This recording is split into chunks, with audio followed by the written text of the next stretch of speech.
Hi there, Joy Horner here with another Thoughtful Thursday. There's been a lot happening with midwifery this week. Um, I think it's started to make the mainstream news now, but on the 11th of January, the Nursing and Midwifery Council actually stopped independent midwives, truly independent midwives who are working for Independent Midwives UK, from providing care for their clients during labour.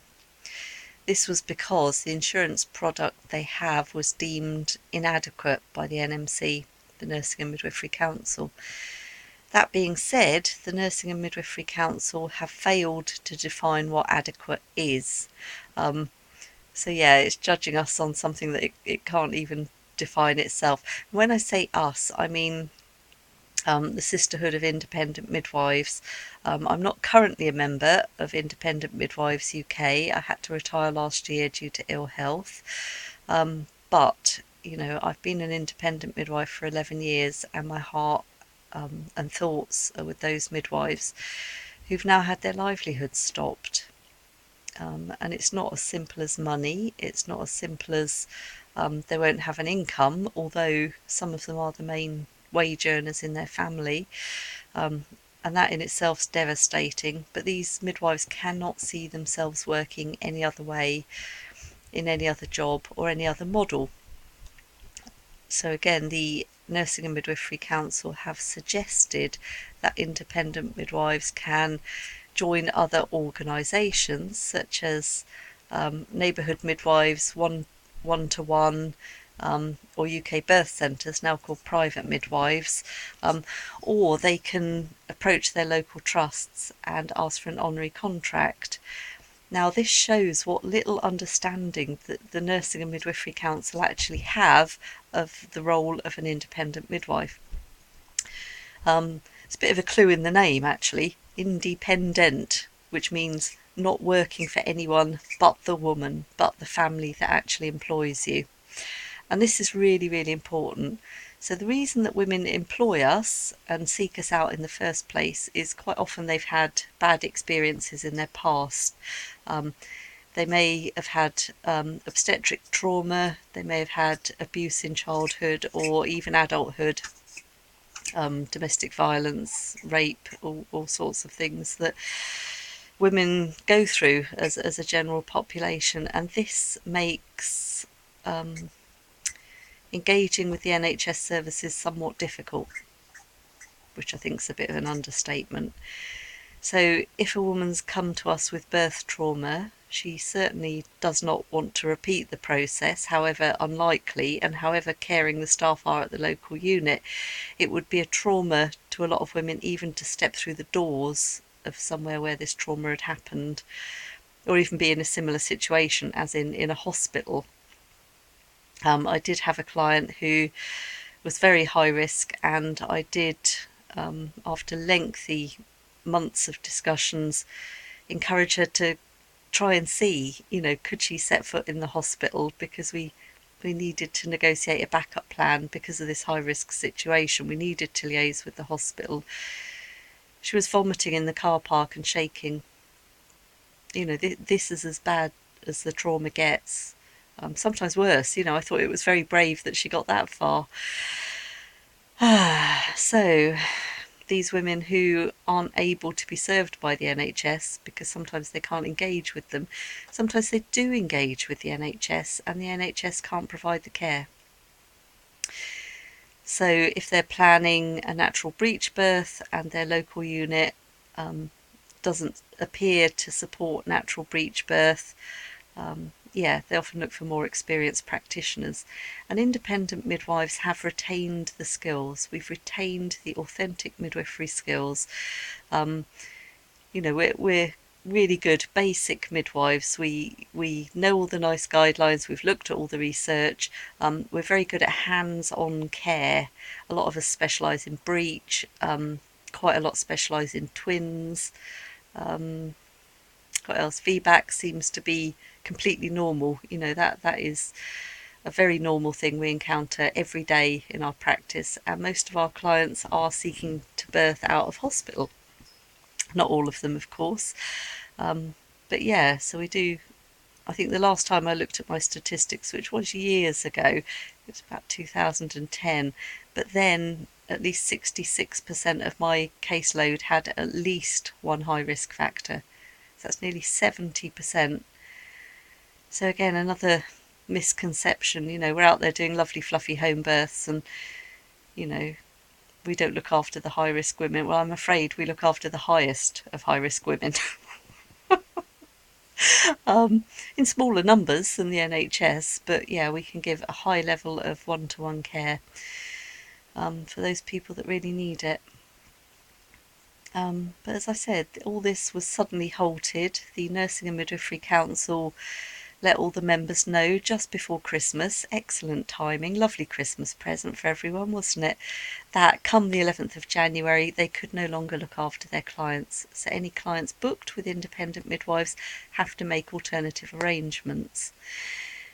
Now, for some women, it may be okay to engage with an NHS midwife in their own home, and for a smaller number, it may be okay to go to hospital and receive care. I think a far greater number will not engage with NHS services for the very reasons that I've already described. And that leaves us in the tricky situation of women birthing without a midwife. Because if their midwife cannot legally attend them and they cannot face the thought of engaging with an NHS midwife for whatever reason, these women will give birth on their own.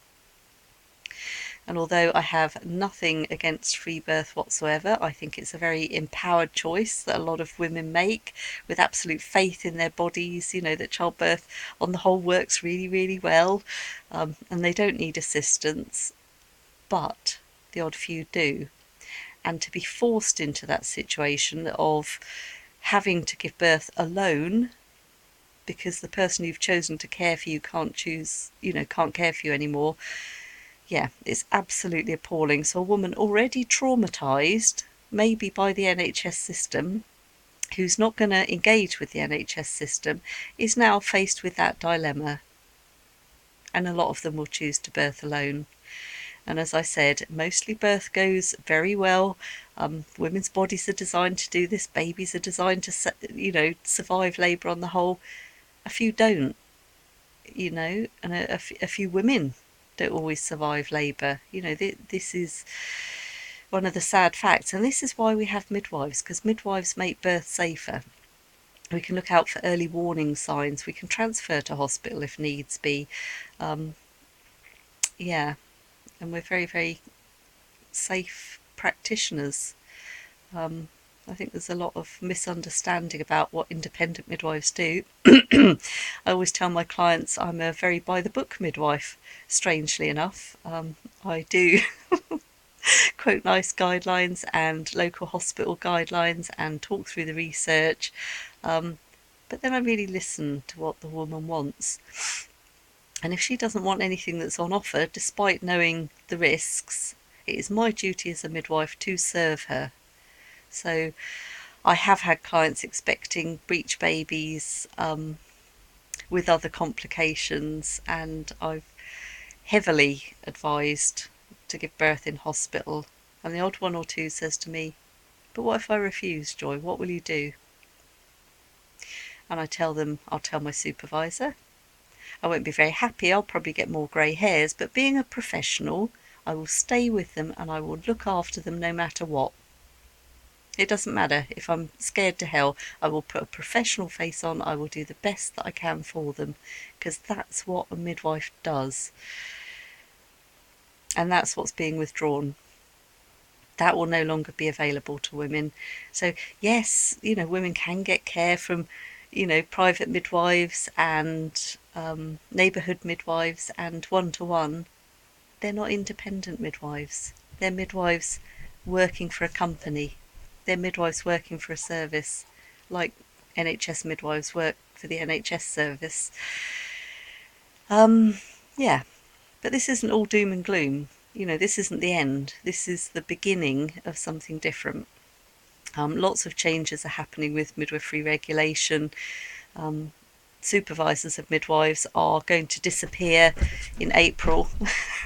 Dog jumping over the bed.